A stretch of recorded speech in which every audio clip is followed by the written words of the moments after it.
Hello, I'm Jill Vellerman and I'm a five-step trainer and assessor. So welcome to our five-step method on supervision. We talked in one of the other clips about the importance that practitioners embed their knowledge and skills after the training. Otherwise, you can get what's called the training dilution effect. So we know sending practitioners away on courses can often be a waste of time without expert feedback and coaching afterwards. So supervision is a really essential part of the five-step method. And today we have 6 practitioners and organisations who run five-step supervision. So I'd like to introduce our panel. Richard McVeigh is Aquaris's head of service, and Aquaris is a charity with services across the Midlands, and that's in England, and it supports people affected by alcohol, drugs and gambling. Steve Staunton works in New Zealand, and Steve is a five-step method practitioner, assessor, trainer and an assessor of trainers. We have Rachel Barcroft, who's a clinical psychologist with the NHS Northern Gambling Service. Moving on to Pauline Stewart. Pauline is the Executive Officer and founder of Family Drug Support in New Zealand. And we also have Anita Ullemans from Jelinek, and Jelinek is the leading alcohol, drug and addiction agency in Holland. And later on, we'll also have Fionnuala O'Brien, who's the training officer for the National Family Support Network. So welcome to everybody.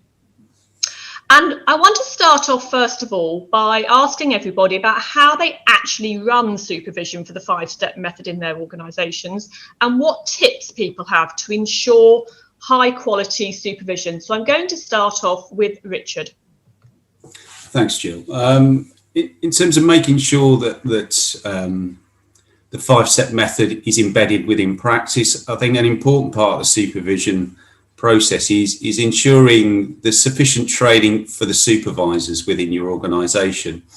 The difficulty if you train your practitioners and they're going back into services or everyday practice where their supervisors aren't as knowledgeable or not informed as much about the five-step method, then it can provide real difficulties for that supervisor to help the practitioner to embed practice in their everyday work with family members. Quite a lot of practitioners have shared with me in terms of having had that experience and that finding their supervisor is quite limited in their ability to kind of develop and improve their practice after being trained, and the supervisor struggling in terms of really probing or challenging or helping to stretch the practitioner to grow. So in those circumstances, it's important within an organisation that if the direct supervisor of the five-step practitioner isn't trained or knowledgeable about the five-step, that the practitioner has access to either peer supervision from other people that are trained in the five-step, and or access to an additional supervisor who is trained in the five-step and can help them develop and grow their practice. So I think that's a really important foundation for how the supervision is conducted in an organisation. The other bit for me is notes when we have practitioners whose work day to day may involve working with focal clients, a person with the alcohol, drug or gambling problem, and they also have a caseload where they have family members as well. So it's a mixed caseload, working with the focal person and family members. It's really important that there is sufficient emphasis or priority on looking at those cases that involve the family member and utilising the five-step. Sometimes there can be an overemphasis on supervision around the work with the focal client or the person with the issue, and I think that can often be to the detriment of somebody developing their family work practice, and particularly the five-step method. So making sure that there is time set aside in supervision to look at those family work cases and the use of the five-step method. Another aspect is making sure the 5-step competence framework is integral to the supervision.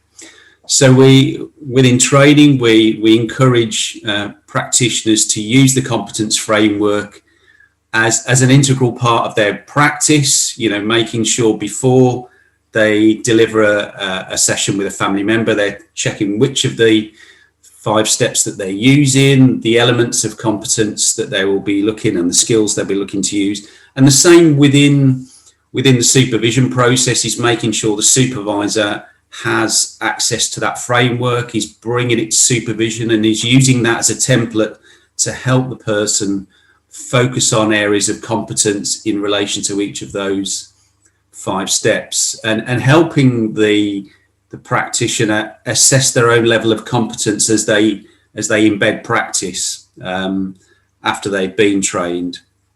And finally, I think really important is making sure that the supervision process isn't just verbal, it also involves direct observation of live practice. I think wherever possible, if supervisors as part of that process can organise with their supervisee, the practitioner, to be able to directly observe live practice, that's usually hugely beneficial to somebody improving their practice, because there's no replacement for seeing live the work that somebody's doing, and to be able to offer feedback and support to help somebody to reinforce those, the strengths, the good areas of practice, but also then look at developmental feedback, ways that they could improve the way they implement the 5-step method with family members. Thank you, Richard. So I think what you've described there is really important, that you're describing high quality supervision. And I mentioned at the beginning about reducing the training dilution effect. So if the supervisor is trained, you're really adhering to the competence framework and relating everything back to that. And as you said, there's no substitute for seeing the real thing. So to really encourage supervisors from on a regular basis to use some of those live recordings, Zoom sessions, to give very high quality feedback. And that way the practitioners are embedding some of those skills. So thank you, Richard. I'd like to now move on to Steve. Thank you, Jill. I suppose I have 3 points to follow on with from what Richard said in terms of high quality supervision.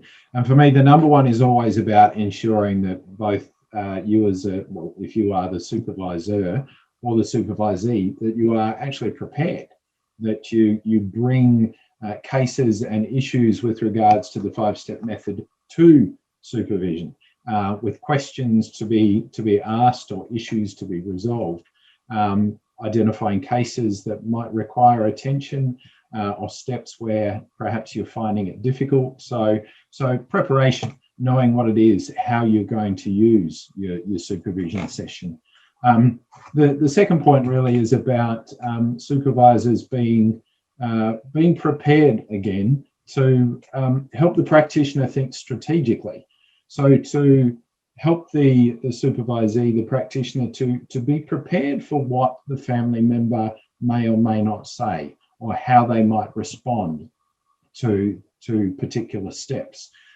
So it is really about trying to encourage the practitioner to anticipate what may have happened, what may have worked well, for example, around step 3 and different ways of coping or different ways of responding, but also to try and encourage the practitioner to think about ways that they can encourage learning for themselves about what they could do differently, but also encourage the learning of the family member.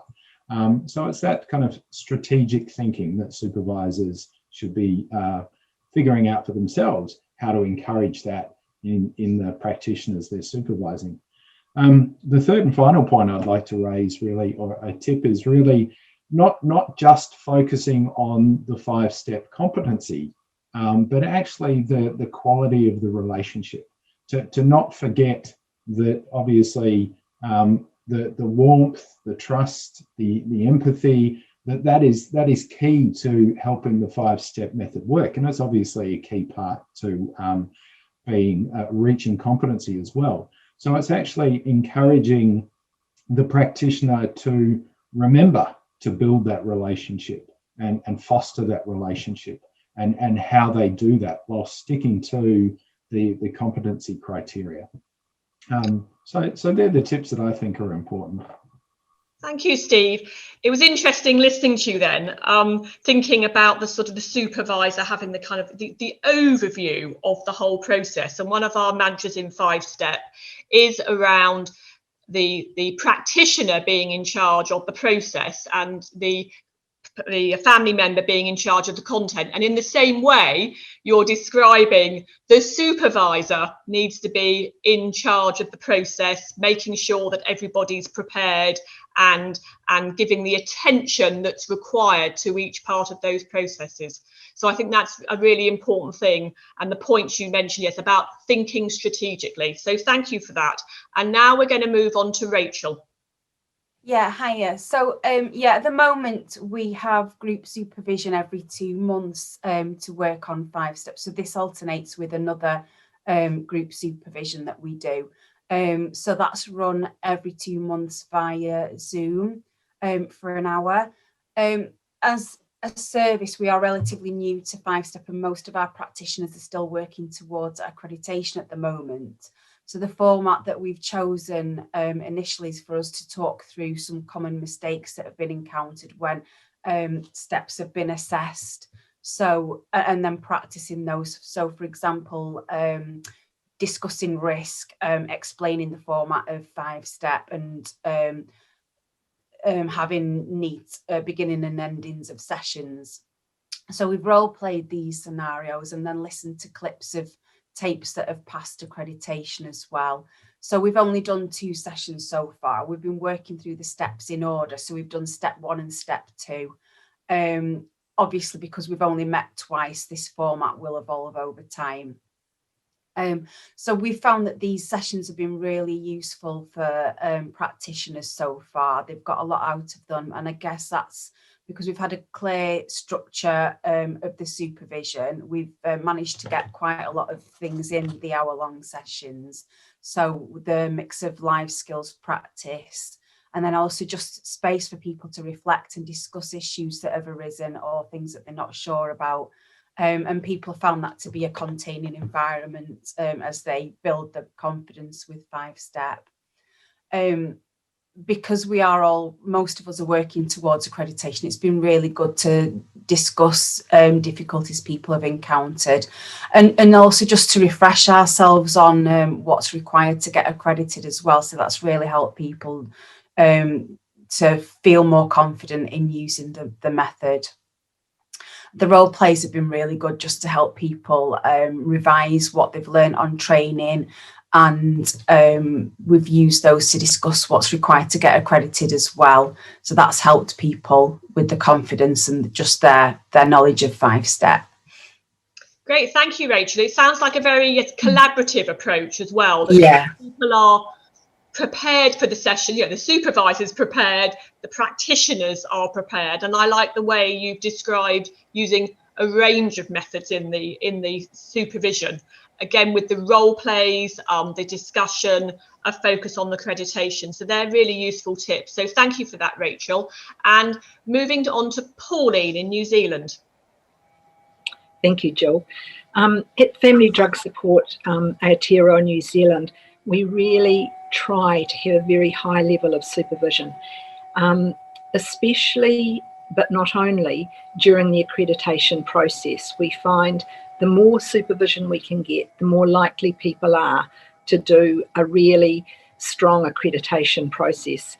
And we want that so that we've got really good fidelity in the program, so everybody actually understands what the 5-step is about, not just when they're training and doing the accreditation, but later on as they move through and take on family members as accredited practitioners. We have an administrator who works in our office, and she works very hard with our practitioners when they're doing their training and later on as well, to make sure they're really competent on Zoom. for telehealth that 75% of our work is now done on Zoom. So she will be doing things in supervision like helping the family members set up the FMQ, the family member questionnaire, working with the support network in step 4, and actually showing them how to do those through supervision. We have supervision on television, on telephone, on Zoom, on email, and person to person as much as we can, but that's not always possible. But supervision is readily available for both trainee practitioners and also for accredited practitioners.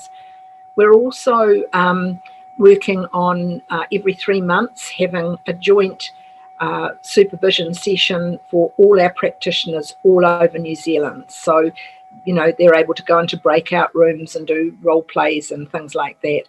And we are going to try, as we work through the process, we've been going about 2 years, but we are going to try and have at least once a year supervision and audio supervision, so that people can put their audio in for supervision to make sure the fidelity of the program is actually being addressed.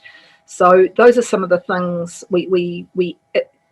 I think people underestimate completely the amount of supervision that not just trainees but practitioners need, and I think they need a high level of supervision, and it needs to be ongoing and continuous.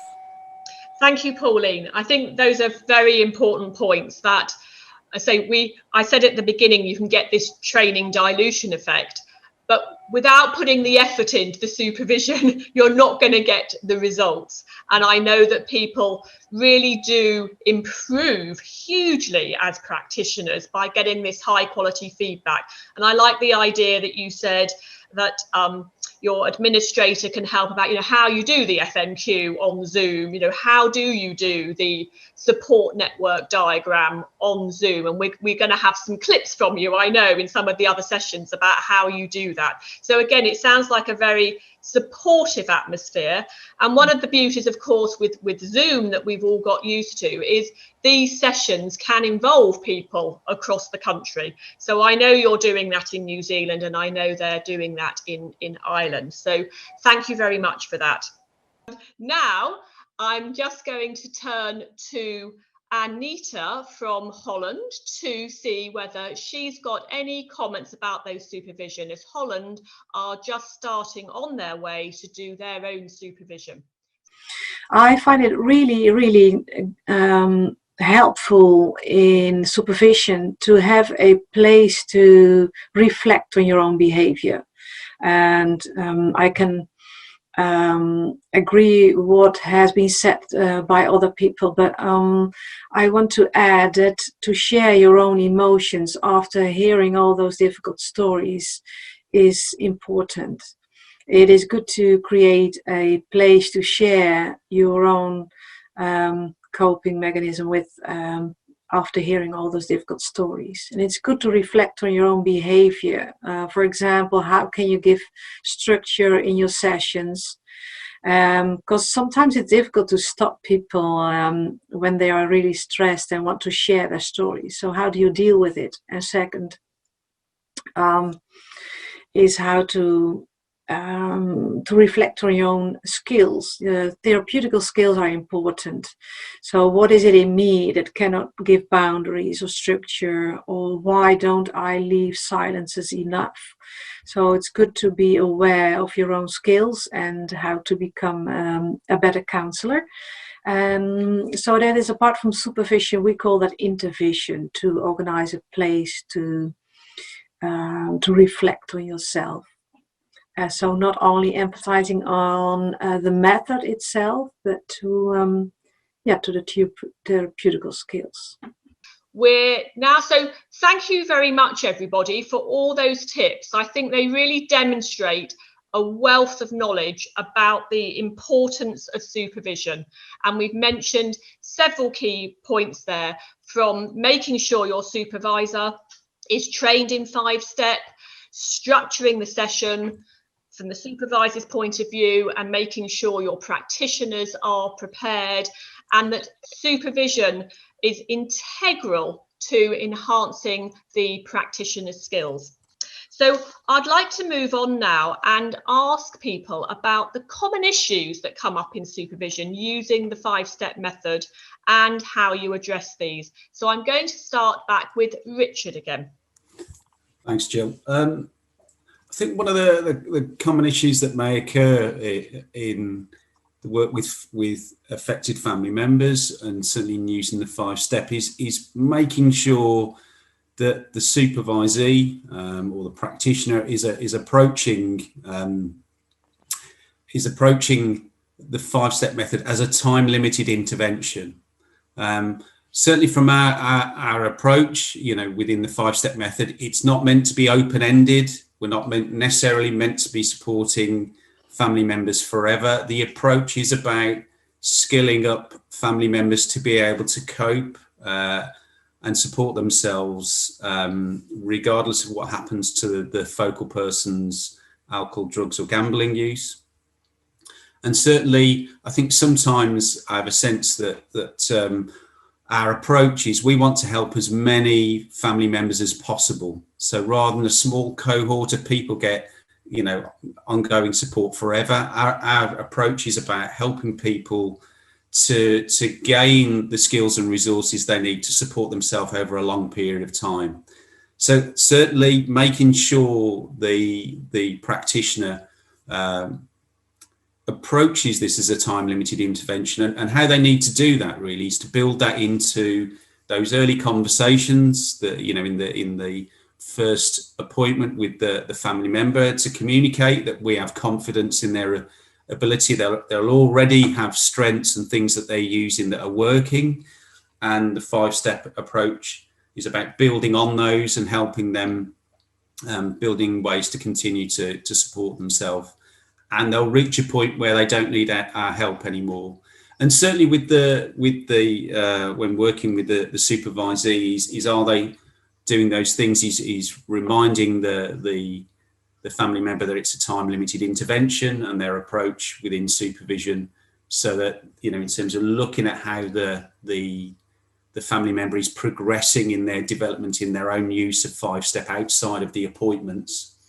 And in some respects, what we're aiming for is that work is going on outside of the appointments, not just within. And second point I wanted to make really in terms of how the 5-step method is approached and how we supervise people on that, is making sure that it's being approached as a flexible method as opposed to linear.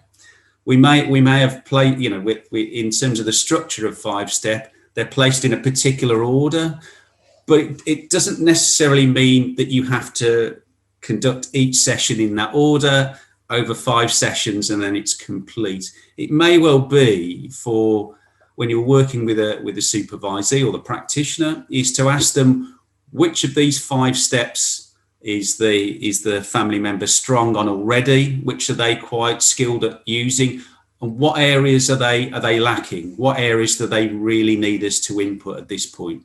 So what are the most important aspects of the 5-step method for this family member? And in terms of the supervision process, making sure that's being built in and programmed in for the interventions that we'll use with the family member at their appointments. Or as Pauline described it in the previous section, it may well be that they may need more than one session that looks at a particular step within the method. It may well be that, for them, they have a particular need around step 4 in terms of what support. They could be quite isolated, and it may take more than one session to help them develop that particular aspect of their sort of support for themselves. So again, making sure that the supervisee approaches the 5-step method in a really flexible way and adapts it to the needs of the family member, whilst ensuring that it's still a time-limited approach. Thank you, Richard. I really like some of those ideas, that because 5-step can sound as though it's a kind of linear approach, but that idea that the supervisor is helping with the flexibility of 5-step, and also that part that in a way, you're seeing a family member, generally for, say, an hour every 2 weeks. That's a very short amount of time. So that thing of skilling up the family member, focusing on what's important to give them the skills, and some of them can be life skills, such as step 3 around coping, to use outside of those sessions. So thank you very much for that. So moving on to Steve. Thank you, Jill. So I suppose some key things that do come up. The first one here that I can talk about is often where the practitioner or the family member gets stuck on success being measured in terms of whether the person with the addiction or the person with the gambling problem is making changes. Obviously, that's not what the 5-step method is about. It's about upskilling the family member to respond better to the person who is with the substance problem or the gambling problem. So it's about shifting that focus back to the family member, and that success is measured in terms of how well they are responding, how well they understand what's happening for their family member, not how well the using person is engaged in treatment, or whether they're gambling less or drinking less or smoking less or injecting less or whatever. So it's really about shifting that focus back to upskilling the family member to cope with whatever happens with their using family member. So another area that often comes up is being stuck, whether the practitioner is stuck or the family member is actually stuck on a particular step. And it's the supervisor's job to actually help the practitioner understand what's contributing to that stuckness. Is it something about where the family member is at? Is it perhaps a lack of understanding of the family member about a particular step? Or is it actually something that the practitioner themselves is doing, or not communicating well enough, or not challenging, or perhaps that they are not applying the 5-step method well enough to unstuck or free up the family member. So it's really about identifying those points of stuckness and helping, coming back to what I've mentioned before about thinking strategically about how has this happened, and coming up with ways that the practitioner can think, what can I do differently for me to get unstuck and the family member to get unstuck.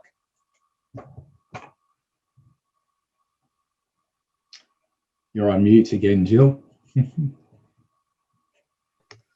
So that's an important point, Steve, to think about, again, the supervisor's role in this process, and getting the practitioner to reflect about, yes, these sticky points, getting them unstuck. So thank you for that. So moving on to Rachel. Yeah, so people in supervision, people have discussed having difficulties managing sessions with family members who have got complex social situations, or a lot of risk, or people that have got lots of mental health difficulties, and they've experienced potentially drift or struggling to stick to sessions, and they found that quite anxiety provoking. So we've used supervision to discuss that and just to help contain the practitioner, and just thinking of solutions for them going forward in the following 5-step sessions. So making sure that they're setting agendas, and also just clearly explaining the format of 5-step as well, so that the family member knows what's expected in the session, that it is quite structured, and possibly referring back to the handbook to keep them on track. And also just thinking of the separate steps that we do, making sure that we're utilising the steps on increasing social support and signposting and gathering further information as well. And just really using the role play and supervision just to help contain practitioners' anxieties, and just reminding them that they already possess loads of skills, counselling skills and clinical skills to deal with risk and complex situations. so that they, just reminding of them of that. And maybe we do role plays as well, just to help them build the confidence. Some other practitioners have talked about difficulty finding time to do the FMQ in session as well. Some people have reported that it can eat into session time. And I think going forward, we will practice role playing an FMQ.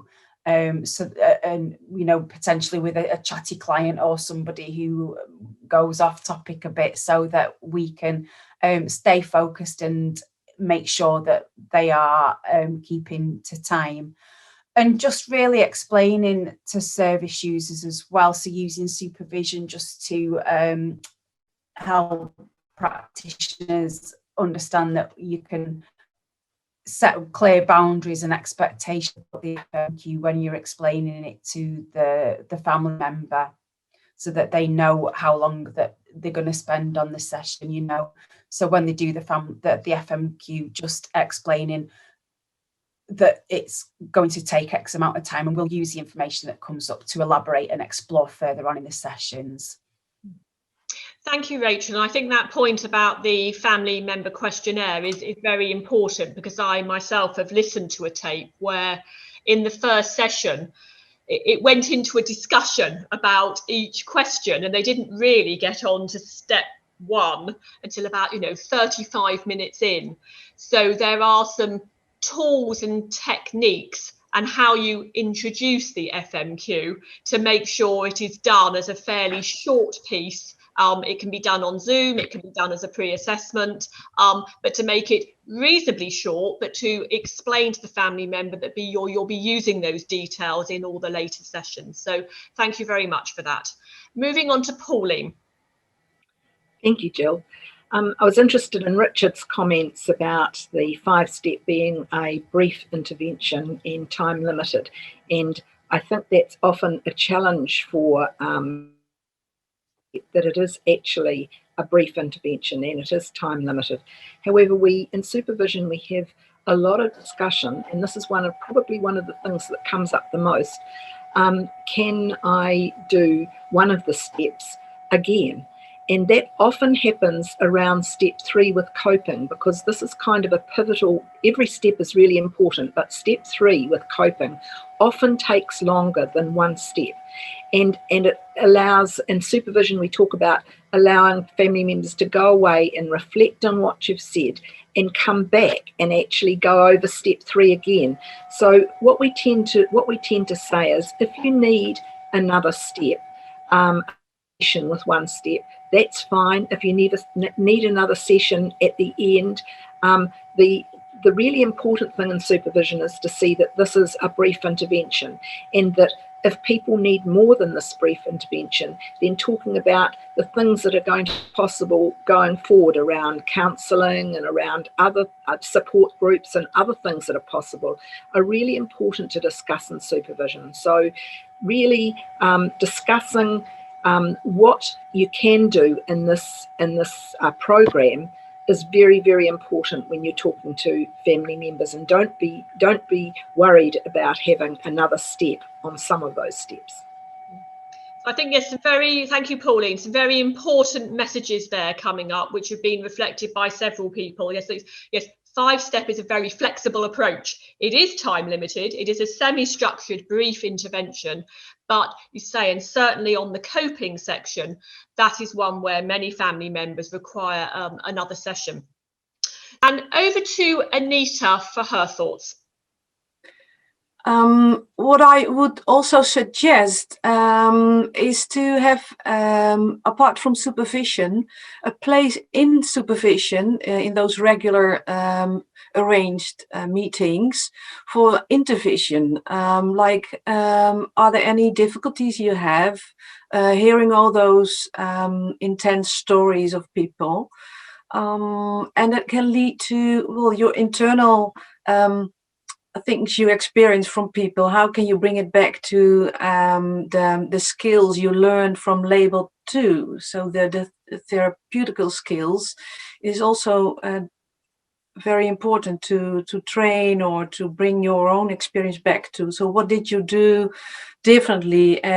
For example, people can be very extended in their stories. How do I bring it back to the method, and what skills do I use? And especially, what do I feel hearing all those difficulties and all those difficult stories? What can I do to cope with it myself? And Okay, thank you, Anita. I think that's a very important point about, yes, the impact on the practitioner as well, because there can be obviously very emotional things said, very distressing things said, and that's also an important thing for supervision to cover. So thank you very much for that.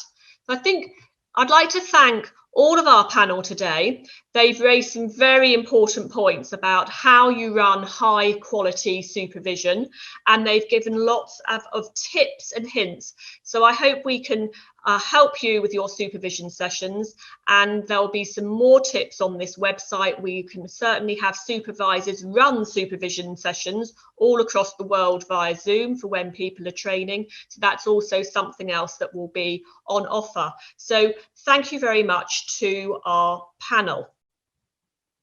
Just to summarise then some of the key points from the panel discussion. The first was that supervisors need to be trained in the 5-step method, and using the competency framework is really important as it aids giving very clear feedback. And supervisors need to review recorded sessions every so often and ensure fidelity to the model.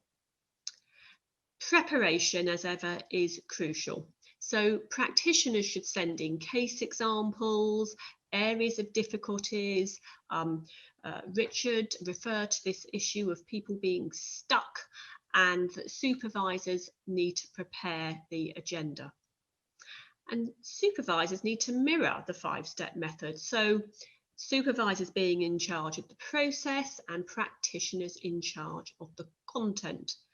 And it was really emphasised that supervision is a collaborative, active process with everybody involved. And there's lots of ways the panel said that supervision can be used, different techniques, role plays, listening to clips, problem solving, going over the accreditation process and filling in the self-assessment forms, getting used to that. And of course, there's the videos now on the website. And it's a reminder about what's actually in the self-help handbooks, the manuals, and you can also use it as a chance to discuss organisational policies such as risk. There was a very key point made by Anita from Holland about intervision, and this is about reflecting on the practitioner's own style and what they're bringing to the session. So this can be your emotions, potentially leading a family member towards a certain coping style based on your own style. So that's a really important point to consider. And supervisors have the overview, so they are thinking strategically, and it's aiming to enhance the practitioners' reflections and skills. And I like this word, unsticking the issues. It's also a really good method to reflect and help the practitioner where the family member has particularly complex problems, and thinking about what other services are available. So do remember, though, that the 5-step method is a semi-structured, brief intervention, and it's time limited, but it can be used flexibly. So some of our panel mentioned that there can be more than one session on particular aspects, such as coping. So really, it's to thank our panel for all their tips and hints, which have been really useful. Thank you very much to everybody.